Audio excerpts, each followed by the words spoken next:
ke siapapun karena saya tahu video ini gak bakalan ramai yang nonton gitu ya, tapi pede aja ya. Ya.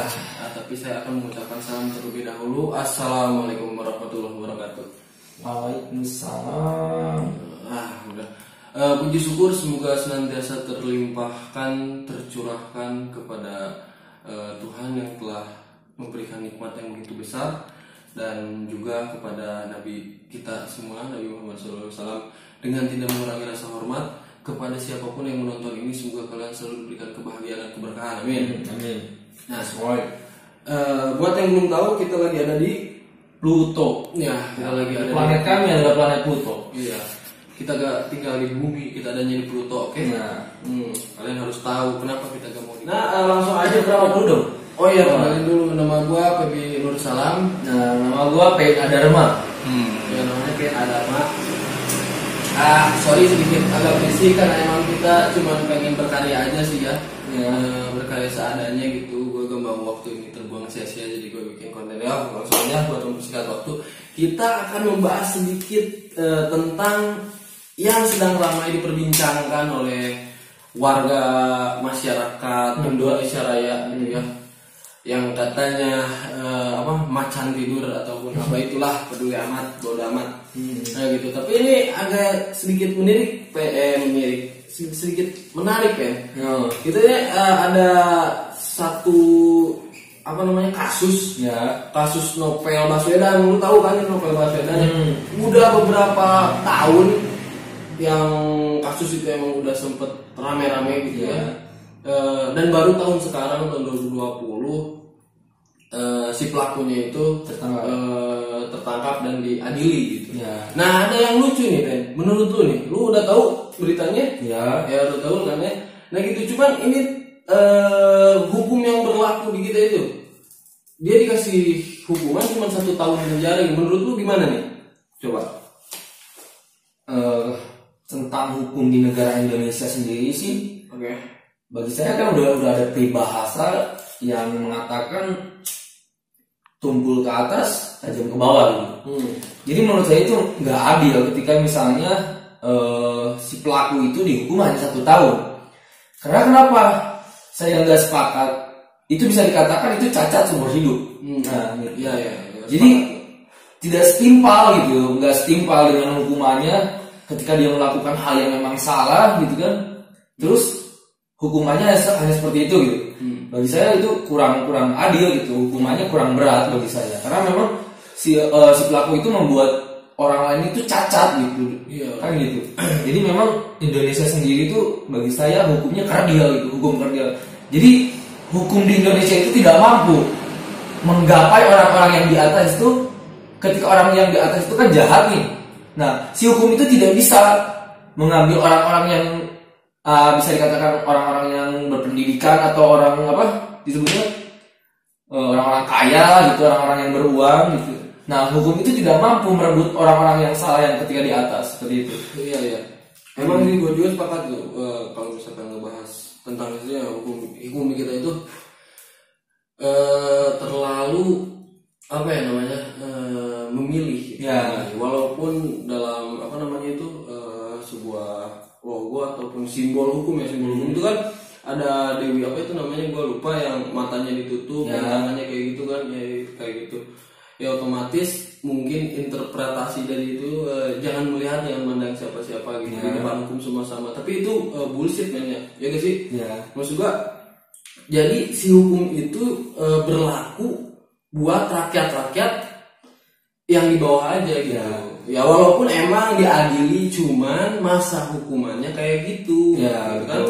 Maksud lu kayak gitu. Makanya saya juga pengen kalau bisa merubah, saya pengen menanyakan dan pengen berubah gitu. Ketika ada nilai Pancasila yang nomor 5 itu adalah keadilan sosial bagi seluruh rakyat Indonesia. Maksudnya kan, jadi saya tuh ingin menanyakan keadilan sosial bagi seluruh rakyat yang mana gitu, yang disebut adil itu yang ya seperti itulah. Maksudnya kan ini terlalu tajam pada masyarakat orang-orang yang. Jadi undang-undang itu sekarang itu menjadi senjata bagi orang-orang yang tak bertanggung jawab gitu. Nah gitu, gue yang paling miris tuh kayak gini loh. Tahun berapa gue lupa itu, tapi pernah ada kasus kayak gini, nenek-nenek ngambil hunting kalau nggak salah itu di hutan, dan itu di penjara, emang di penjara. Terus ada nenek-nenek yang ngambil sendal jepit, ya, dan di penjara kayak gitu kan, di penjara dengan hukuman yang menurut saya itu tidak manusiawi sih. Emang harus melalui proses hukum, tapi apakah harus dipenjarakan kayak gitu? Itu seorang nenek-nenek gitu, yang mungkin dia mencuri ataupun karena tidak mampu kayak gitu. Ya kan sih, maksudnya hukum oke berjalan, tapi poin kemanusiaan, nilai kemanusiaan pun harus ditempatkan di situ kayak gitu. Dan juga kan kalau bahasa yang keren gitu, korupsi, ketika membahas tentang korupsi itu sama gitu, bangsat, maling gitu. Iya, sama kan gitu, cuman pakai jas ya gitu juga kan. Dia itu adalah tikus-tikus yang merampas keju semut gitu. Jadi yang penting tenang, kenyang, sama senang gitu. Yang kayak gitu sih orang-orang yang partai sendok garpu gitu kan, partai kondom, parah lah juga orang-orang yang kayak gitu. Padahal juga dia juga yang ketika orang yang korupsi itu sama aja sebenarnya gitu. Iya, itu adalah maling, bangsa gitu. Ya kayak gitu. Nah ini yang menarik ini, yang paling konyol sih kalau menurutku itu konyol, karena pakai alasan nggak sengaja. Itu apakah di depan hukum ataupun di depan pengadilan kita bisa berlandaskan ketidaksengajaan kayak gitu. Maksud gua ketidaksengajaan lo itu buat orang lain rugi gitu. Iya, maksudnya dilihat ruginya bukan ketidaksengajaannya gitu. Ya emang manusia pada dasarnya makhluk pelupa, pendosa kayak gitu. Tapi kalau udah di depan pengadilan, menurut gua gak dibahas tentang itunya, gitu loh. Ya dibahas tentang korbannya seperti ini dan harus seperti apa kan hukumannya kayak gitu. Gak bisa pakai gak sengaja ataupun itu gak masuk akal. Ketika saya analogikan tentang bermain bola, orang itu ketika saya nendang bola terus kena tangannya, itu tidak disengaja tapi kekeh gitunya, tetap. Berarti dia melanggar kan? Melanggar. Orang yang misalnya lagi landing gitu ya, aicik sendalaman yang kasupuna gitu, najan ke tengah aja, mereka dulu puas gitu mendapatkan kartu. Begitu juga dengan hukuman orang pasti gitu. Itu seorang itu sudah membuat cacat orang lain, yang mau tidak mau harus setimpal gitu. Kalau jika misalnya orang itu dipenjara 1 tahun, bagi saya sih itu mending lepasin aja udah, nggak usah dipenjara. Karena apa gitu, gak bakalan ada efek jerahnya. Buat apa sih 1 tahun kan kayak gitu. Walaupun emang yang merasakan prosesnya pasti sengsara ataupun kayak gimana, tapi ngelihat keadaan kayak gini kita ngebahas hukumnya ya aneh gitu.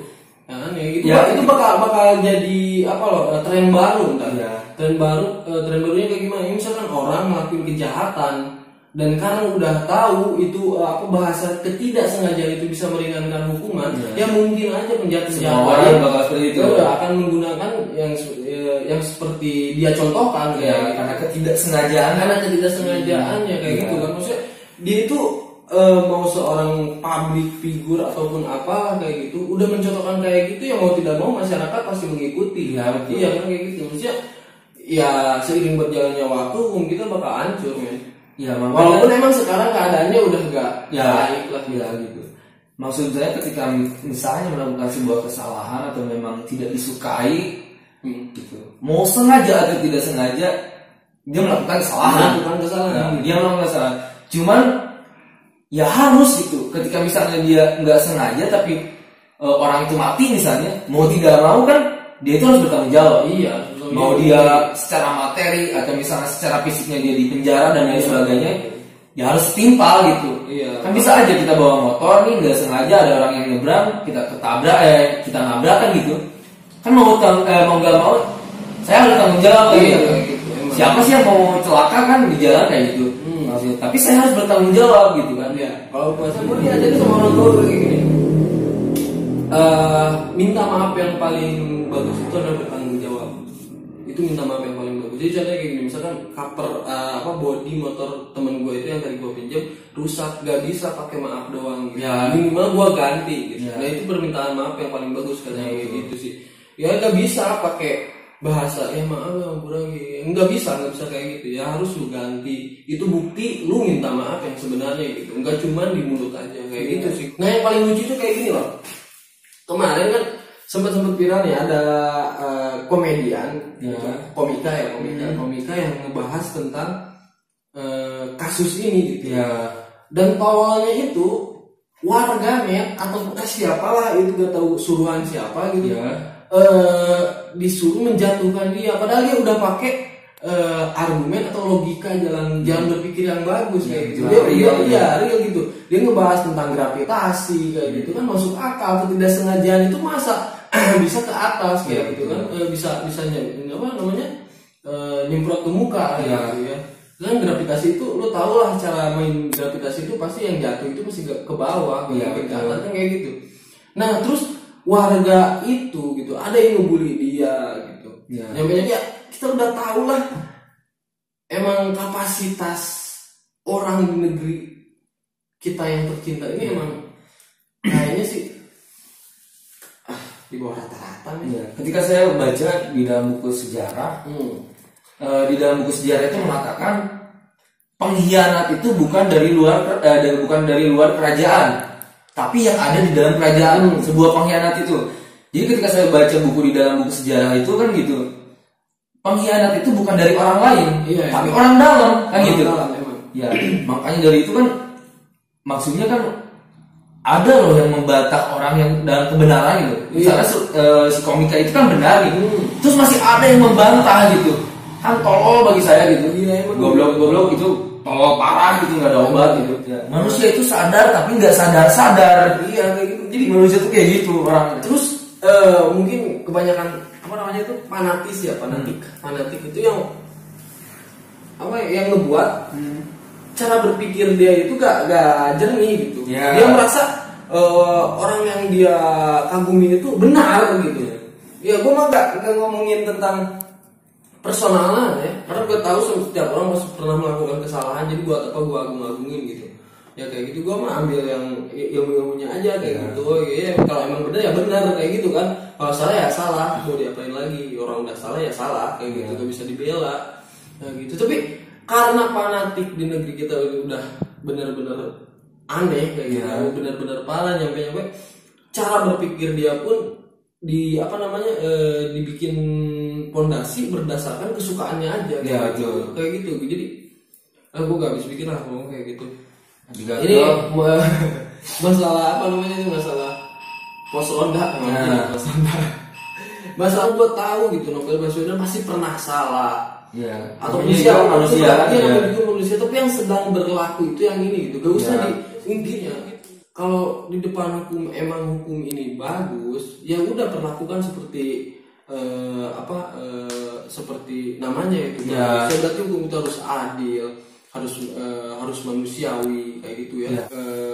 Ku tahu susah mengadili karena ku tahu teman sendiri.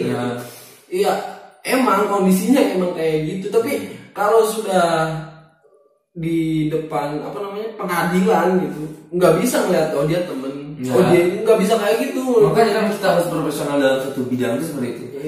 Kalau saya analogikan tentang bisnis misalnya, itu nggak perlu melihat teman gitu, karena ini bisnis. Begitupun dengan hukum gitu. Nggak perlu itu adalah teman gua kan gitu. Maksudnya dikasih keringanan, tidak bisa seperti itu. Ketika misalnya dia melakukan kesalahan yang fatal, meskipun dia berteman dengan seorang hakim, ya si hakim itu harus bijaksana gitu, adili gitu. Secara wajar jangan menganggap misalnya itu ada masukan uang kita terima kan, goblok kan. Bagi saya tolol, anjing gitu kan orang-orang yang seperti itu hanya pengen nikmatnya sendiri. Yang katanya NKRI harga mati, yang katanya NKRI beragam umat, budaya dan agama, yang katanya NKRI atau yang katanya Indonesia bersatu dalam perbedaan. Makanya saya persetan dengan jabatan gitu. Mereka hanya ingin sebuah kedudukan dan sebuah kehormatan kan gitu. Yang mungkin bagi saya sendiri gitu, hukum Indonesia itu adalah hukum yang kerdil, yang memang tidak pantas adanya di negara orang sorangan gitu. Hukum di Indonesia itu sudah baik, hanya saja yang memperlakukan hukum atau yang menggunakan tidak beres. Gue pengen lu menyampaikan sesuatu dari dalam diri lo tentang kasus ataupun apapun lah. Ya tentang negara ini sendiri sih, kita membahas tentang hukum, ya tolong hukum itu berikan pada orang-orang yang memang salah gitu, tidak ada memilih yang berperilaku adil tentang hukum gitu. Kalau dari gue mah cuma ya karena masalah ekonomi juga beda sih sama Pain. Gue paling cuma pengen mengingetin kepada yang nonton ataupun siapapun itulah ya, kalau misalkan memang ada manfaatnya tolong share untuk masyarakat sendiri, untuk masyarakat terus pemuda ataupun siapapun itu berhenti mencaci, memaki dan melihat orang itu dalam kesalahannya saja. Ya, coba lu pikir sejahat-jahatnya orang pasti dia pernah melakukan kebaikan itu belum tentu kita bisa perbuat atau kita lakukan.